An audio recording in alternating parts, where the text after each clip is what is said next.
¿Qué tal? Sean todos bienvenidos a este video documento sobre el tema Kilos Mortales y los caminos que conducen a las tragedias en el cuadrilátero. Tragedias que solamente se cuentan y se lamentan después que ocurren, pero demostrado está que se aprendió poco de las mismas y los mismos involucrados regresan una y otra vez a transitar por esa peligrosa senda. Y la cartelera de boxeo que veremos este sábado en el Alamo Dome de San Antonio, en Texas, sirve de recordatorio. Es una perfecta oportunidad para marcar los riesgos a los que están siendo sometidos los pugilistas profesionales que en ellas participan, en especial el británico Callum Smith. Smith ha realizado un proceso acelerado de corte de peso estimado en 3 semanas para llegar a las 168 libras de la balanza de este viernes, algo que veremos en este video que viola las recomendaciones de los especialistas sobre los plazos adecuados para ese corte de peso. Smith llegó a la ceremonia del pesaje después de afrontar un largo viaje desde Londres a Texas, 2 lugares muy diferentes en uso horario, como otro factor de riesgo y que directamente lo coloca bajo el peligro de padecer el llamado síndrome de jet lag, con todas sus consecuencias antes, durante y después de la pelea. Nadie sabe lo que sucederá durante la misma o después de ella, y los pensamientos positivos siempre serán de que ningún obrero del cuadrilátero sufrirá lesiones o algo peor. Pero eso no se sabe antes, se sabe después. Lo que sí sabemos hoy es lo que sucedió en el pasado. Y en menos de 2 meses, el 3 de febrero próximo, se cumplirán exactos 7 años de aquella cartelera organizada por Canelo Promotion en el Foro Polanco de México, donde se produjo la muerte del boxeador profesional mexicano Óscar Fantasma González, luego de una pelea por el título latino del peso pluma del CMB y tras una agonía de 36 horas en terapia intensiva. González debió perder más de 4 kilogramos, cerca de 10 libras, pocas horas antes del pesaje, lo que ha sido desde entonces considerado como la razón indirecta de su muerte. Esa tragedia hasta hoy ha sido uno de los más dramáticos episodios del daño que los excesos en el peso, la deshidratación y la negligencia pueden provocar a este deporte. Ese tema, el del Fantasma González, fue uno de los puntos clave de la entrevista al Consejo Mundial de Boxeo sobre los riesgos del peso divisional. A ello, cuando se refirió a carteleras en México y Estados Unidos, Mauricio Sulaimán, que en esa entrevista consideró a este tema como el enemigo número 1 del boxeo, acusó a las comisiones atléticas por la carencia de una ley que reglamente responsabilidades y le dé otra seriedad a su trabajo en las comisiones de boxeo en México. Es el principal dolor de cabeza del CMB, reconocía Sulaimán, para encontrarle una solución a los graves problemas que plantea el peso de los boxeadores. Pero lo más importante, y se contradice con la actitud ante esta cartelera de Canelo versus Smith, estuvo en esa disposición interna del CMB de obligar a realizar pesajes con antelación para cuidar la pérdida de peso de los boxeadores, algo que obviamente no ocurrió en esta cartelera. De la reglamentación que obliga el control de peso 30, 14 y 7 días antes, ¿qué es lo más importante que usted entiende que han logrado hasta hoy? Lo primero que se logró fue que los boxeadores dieran el peso. La práctica de no dar el peso llegó a ser escandalosa hace 15 años. Estas medidas han ayudado para que el boxeador dé el peso, pero a través de los últimos 5 o 6 años, pues empezamos a detectar prácticas que burlaban estas medidas del pesaje de 30 días, de 7 días. Hay gente irresponsable que les enseña a boxeadores que no tienen conocimiento cómo bajar el peso rápido y volverlo a subir para la pelea. Esto se está atacando con los nuevos procedimientos, pero esta es una labor que se tiene que hacer en conjunto entre comisión de boxeo, entre el promotor y el matchmaker, entre el entrenador, los organismos y el mismo boxeador. Y si no ocurrió un control de peso por parte del CMB, lo que hace incongruente es lo que me dijo en esa entrevista Sulaimán, ¿Qué pasa con la Asociación Mundial de Boxeo? En la Convención de Medellín de 2017 se realizó un congreso médico en la Universidad de Antioquia, donde uno de los temas fue precisamente el del pesaje.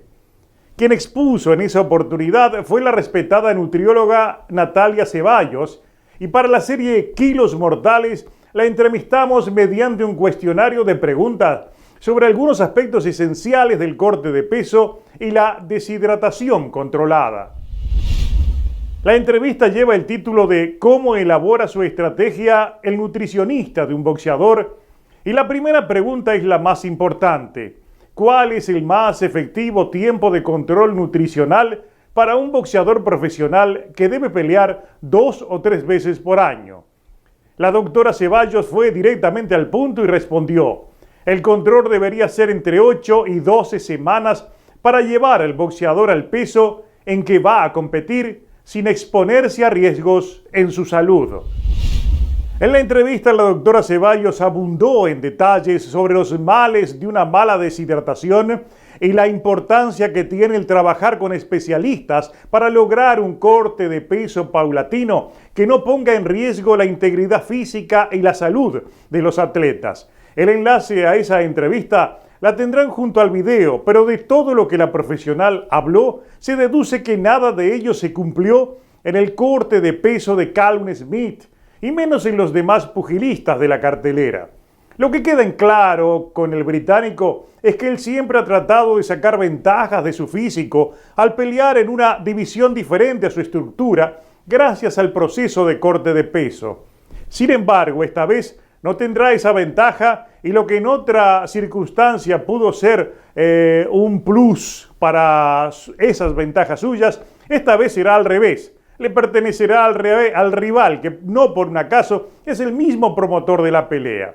Y ese es otro error de quienes dirigen este deporte. Algo que le pregunté al médico deportivo mexicano Gerardo Meraz, asesor en temas de este tipo de ESPN por muchos años. Mi pregunta es, ¿no debería existir algún tipo de regla que proteja al boxeador y le obligue a que actúe, que defienda peleas, títulos en la que deba ser considerada su verdadera división y no en aquella que él va por exigencia de su físico? Pues debería existir. Yo de hecho siempre he argumentado que lo primero que debe de ver uno como médico alrededor del deportista de alto rendimiento, en este caso del boxeador, es la integridad del jugador. Y eso que dices es muy interesante, porque si nosotros exigimos desde el punto de vista de los periodistas o de los médicos o todos los que estamos alrededor del deportista, en este caso del boxeador, se puede instituir una regla donde eso sea prácticamente como la regla de oro para buscar la integridad física del jugador. Pero no sé si hasta la fecha ya el Consejo Mundial de Boxeo lo haya puesto como regla. Yo había leído por ahí de entre los cambios del 2019 que sí, de hecho se iba a implementar esas pequeñas variaciones precisamente para no llevar al extremo ni tanto hacia arriba ni tanto hacia abajo del peso propio del boxeador, porque es una medida realmente protectora de la salud del boxeador. Los problemas que plantearon Sulaimán, la doctora Ceballos y el doctor Meraz están dentro de lo más conocido alrededor de estos riesgos a los que se somete a los pugilistas. Pero hay otro, poco difundido, poco citado, pero que en la cartelera de este sábado podría tener importancia capital. Me refiero al llamado síndrome de jet lag, y que no es más que el desequilibrio que afecta a las facultades biológicas de los atletas debido al desfasaje horario que causa el traslado en aviones de reacción durante un tiempo prolongado. En los deportistas, de acuerdo con el libro que sobre ese síndrome escribió el periodista y exatleta cubano Juan Velázquez Vidox, sobre los deportistas ejerce una influencia fatal, merma la forma competitiva y su capacidad de entrenar. Lo que aconsejan los especialistas es un plazo mínimo de 1 semana para recuperar el equilibrio. Y si tenemos en cuenta que Callum Smith llegó hace pocas horas a Texas, ello le afectará a la hora de la pelea. Un tema que en su momento lo hablábamos para Kilos Mortales con el reconocido ex múltiple campeón mundial de MMA y entrenador de estrellas de la UFC como Amanda Nunes, Daniel Valverde. Sobre los viajes en avión, Valverde coincidió en que en el avión tú retienes más líquido y se hace más difícil mantener la dieta. Otro error de los atletas es mantener una dieta durante el entrenamiento. 3 meses comiendo saludable y después del pesaje salen a cambiar la dieta con alimentos que no habían consumido antes. En realidad, la pelea empieza antes, durante el corte de peso. Quien tenga una mejor hidratación tendrá ventajas en la pelea. Pero Valverde también nos dejó importantes datos sobre las consecuencias del mal o buen pesaje, el cambio de peso radical para subir o bajar divisiones y citó específicamente los casos de Dylan Joe y Amanda Nunes. ¿Cuál es la realidad de las consecuencias del buen y el mal pesaje hoy para los profesionales de las artes marciales mixtas? Ok, na primeira coisa, o atleta há que manter o peso baixo. Não pode deixar para barrar 20 libras na semana da peleia. Se tu quer pelear 170 libras, tu não pode caminhar com 200 libras. Então, e fazer uma dieta muito inteligente. Se tu barra muito peso em pouco tempo, tu vai ter consequências, vai afetar sua saúde, com certeza. ¿Has pasado tú por experiencias que te hayan hecho aprender más sobre este tema? ¿Has tenido con alguno de tus pupilos algún inconveniente durante tantos años preparando peleadores? Sim, passou com nós outros peleadores tendo calambres em no dia da pesagem e tivemos que comprar água de coco e quase cancelamos, havia que cancelar a pelea. ¿Qué pasa con los cambios de categoría? Por ejemplo, vimos el caso de Dylan Joe, que tuvo problemas, más allá que él documentó todo lo que él hizo, ¿verdad? El caso, por ejemplo, de Amanda Nunes, que tú la conoces muy bien, que está cambiando de categorías. ¿Hay diferencias, 2 preguntas, entre hombres y mujeres para hacer las cosas más fáciles? ¿Y es conveniente los cambios drásticos de categoría? ¿Afecta mucho en el tema de deshidratación? Sim, lá a mulher é diferente, o corpo da mulher é diferente porque ela tem mais líquido, não? Especialmente no período que está, não? Exacto. Ela tem mais líquido, os homens são diferentes. Amanda Nunes subiu de categoria, então se preparou durante meses, hizo muito peso e subir. Eu penso que subir, barrar é mais complicado do que subir. Dillashaw teve problema porque barrou de peso. Não acompanhei muito o trabalho dele, mas mirei na televisão e eu penso que passa que às vezes, como estava falando, o muchacho perde a potência dos golpes. El boxeo está repleto de casos dramáticos y que pudieron terminar en tragedias por los excesos en la rehidratación. Algo que le ocurrió a Eric Morales en la segunda pelea contra Manny Pacquiao en enero del 2006. Raúl Robles, quien entrenaba a Morales en la época, alertó sobre los casos de algunos boxeadores que solo entrenan para dar el peso y ese es un tema delicado que debe ser regulado. A la vez de elogiar como positivas las medidas que ha adoptado el CMB de chequear el peso un mes antes de la pelea y acompañar esa evolución mediante más de un pesaje previo a la pelea, algo que, como ya lo decíamos, no se cumple en esta cartelera. Pero Raúl Robles, que ha entrenado a más de 35 campeones mundiales, nos explicó el caso del terrible Morales y el peligro padecido por causa de la extrema deshidratación. Profe Robles, a la experiencia de Morales Pacquiao, donde padeció con la deshidratación del terrible, ¿usted tuvo alguna otra situación parecida? Pues fíjese que no, porque en cuanto a preparación no. Pero por ejemplo en el caso de Eric Morales sí, por ahí nos pasó en la segunda pelea contra Manny Pacquiao, porque su cuerpo, él estaba creciendo, se estaba embarneciendo y ya era imposible dar incluso las 130 libras. Le costaba mucho trabajo ya. Eric es un boxeador pues alto, de una complexión, perdón, y sí, yo creo que él desde Super Gallo, que peleó con Barrera, que fue la última pelea que hizo con él en la primera, sí, porque él fue creciendo, Super Gallo, luego se fue a Pluma, en Pluma duró muy poco. ¿Cómo fue la historia de ese proceso de Eric en el pesaje? No, pues el peso lo dio bien, porque él siempre ha sido un profesional. Lo dio bien, pero comiendo, el doctor Covarrubias es un excelente nutriólogo. No fue a fallas de él o del nutriólogo de la preparación, sino que simplemente su cuerpo ya no daba para ese peso porque él estaba creciendo, ¿me entiendes? ¿Le afectó durante la pelea? No, realmente con Manny Pacquiao sí lo sintió porque él, de hecho, si ven el video, le iba ganando hasta el séptimo round, llevaba la pelea ganada. Pero después del séptimo, pues, se le vino el mundo encima por esa cuestión, ¿no? de la pues estaba deshidratado, precisamente por lo mismo. Este tema, el del peso, es grave y así es reconocido, pero el resolver el problema hasta hoy solo queda en buenas intenciones, algo que lo hablé en su momento con el presidente de la Organización Mundial de Boxeo, Francisco Paco Valcárcel, el que hizo entonces una sugerencia para unir esfuerzos de todos los organismos y recurrir al apoyo científico. Pero de eso hasta el día de hoy nada se sabe ni tampoco nada se ha hecho. Nosotros no queremos tener la responsabilidad legal de ningún pesaje posterior al pesaje del día de la pelea. Cualquier otra responsabilidad legal debe ser en los Estados Unidos delegada a las comisiones, que son las que tienen la autoridad en materia de safety, de seguridad sobre los peleadores. No obstante, nosotros entendemos que debe haber algunos controles para evitar los sobrepesos innecesarios y el peligro de la deshidratación de algunos peleadores. Yo sugeriría como una medida que nosotros los 4 organismos unamos esfuerzos, y digo esfuerzos económicos, contratar a una autoridad médica que se haga un estudio y nos haga una recomendación que pueda ser adoptada por los 4 organismos y pueda ser enviada a la Asociación de Comisiones de Boxeo de los Estados Unidos para que ellos también la adopten.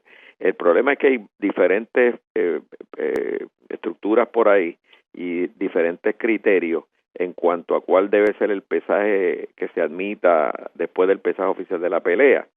El problema es que eso hasta cierto punto pues es bastante subjetivo porque no está sostenido por una base empírica lo suficientemente científica como para nosotros asegurar el safety, asegurar la salud del boxeador y que esto cumpla con los estándares médicos de modernos. En la pelea de este sábado se enfrentan 2 rivales en un mismo peso, pero con diferentes alturas, algo que en teoría debería favorecer al más alto. Sin embargo, Jorge el Travieso Arce, que ha sido 5 veces campeón mundial, cuando nos habló del valor de la buena rehidratación previo a la pelea, citó esa cualidad como la principal para ganar las peleas. Canelo Álvarez es uno de los púgiles mexicanos con mejor rehidratación, al igual que lo fue Arce, algo que a los 2 en el pasado reciente los ha favorecido frente a muchos de sus rivales. Jorge, la conclusión entonces es de que la buena o la mala hidratación decide una pelea. Pues mira, es que esa es la ventaja, pues por ejemplo, yo te pongo un ejemplo, yo recuperaba mucho peso cuando peleaba en mosca y mosca, yo recuperaba mucho peso de un día para otro, ese era mi cuerpo. Y una vez no me querían dejar pelear porque creo que di 112 libras y estaba en 135 libras al siguiente día después de la hora de la pelea, era mucho, o sea, era 20 libras que había recuperado. Dicen, ¿cómo lo hiciste? No, le digo, bueno, pues tomé agua, líquido, comí bien. Entonces, ya hay boxeadores que no recuperan nada, entonces yo creo que esa era la ventaja que yo tenía arriba del ring, esa era mi ventaja cuando yo peleaba, que recuperaba mucho peso, entonces por eso ganaba mini mosca, mosca, super mosca, pero a medida que fui creciendo, fui recuperando menos peso, y en la última categoría en pluma perdí porque no recuperé mucho, y mi rival sí recuperó más que yo, Johnny González, y estaba más pesado, entonces esa es cada cuerpo es diferente, ¿no? Los kilos mortales son una materia larga, llena de detalles y sobre todo llena de puntos oscuros en que hay preocupación, pero ningún interés en aclararlos. Promotores, entrenadores, preparadores físicos, dirigentes de organismos velan primero por sus intereses y la salud de los atletas parece estar en un segundo plano. Pero cuidado, deberían tener cuidado con eso. Sus responsabilidades van más allá de lo que ellos creen. Y hay una notoria responsabilidad penal en quien induce a un atleta a tomar riesgos que afecten su integridad física. Una pregunta que le realicé para esa serie al abogado especialista en temas deportivos y sobre todo boxísticos, así como ex integrante de la Comisión de Boxeo de Puerto Rico, el licenciado Miguel Ortega. Licenciado Ortega, cuando ocurren muertes debido a los excesos con la deshidratación, ¿quienes inducen al boxeador a actuar de esa manera tienen responsabilidad penal? Sí, o sea, en términos de una acción en daño, mi apreciación es que un boxeador que por engaño o porque quieran aprovecharse de él, lo hacen bajar a un peso inadecuado o lo hacen bajar de peso en un término, en una ventana de tiempo inadecuada, siendo eso en detrimento de no tan solo la demostración que pueda hacer el boxeador el día de la pelea, sino de su propia integridad física, pues sí tendría obviamente una causa de acción. Licenciado, y cuando ocurre este tipo de episodios, ¿cuál es la primer traba que encuentran ustedes los abogados para poder llevar adelante el reclamo del boxeador?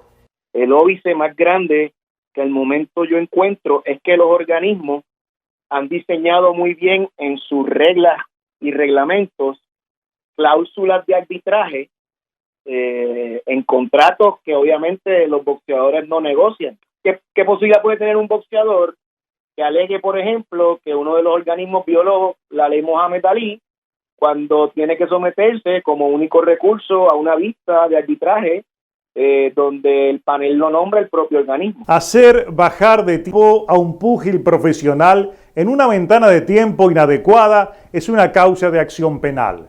Lo que nos dijo Ortega está muy claro, como está claro la forma en la que se negocian los contratos y la manipulación de las reglas o métodos en los escritorios como una causa esencial de toda esta falta de normalidad.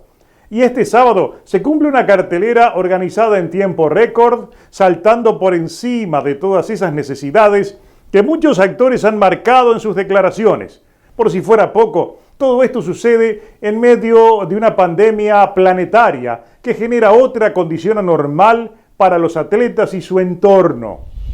En el pasado reciente fue Sergey Kovalev que arriesgó su integridad por un cheque que le resolvió el futuro. No sabemos si ese es el caso de Callum Smith, pero las características son parecidas. No se explica por cuál razón aceptó una pelea con un plazo tan breve. Tampoco nadie sabe por cuál razón se resolvió seguir la misma estrategia de la pelea contra Kovalev, la que marca en el almanaque una fecha que significará una ventaja. En aquel momento era de 8 semanas. Pudo ser el 2 de diciembre, pero lo ajustaron para que fuera el 2 de noviembre. En este caso pudo ser el 19 de enero, pero lo ajustaron al 19 de diciembre, es decir, apenas 30 días. Todos están corriendo riesgos y ojalá que solo sea eso, correr riesgos. Pero está claro que Canelo Promotion parece haber olvidado que ellos estuvieron detrás de una cartelera que terminó en una desgracia como la del Fantasma González.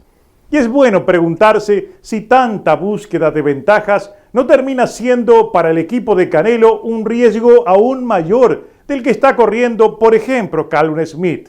Recuerden, como lo dijo el abogado Ortega, en Estados Unidos todo eso tiene causal penal. Ojalá a todos les vaya bien, pero de este lado ya sabemos cómo terminará esa historia.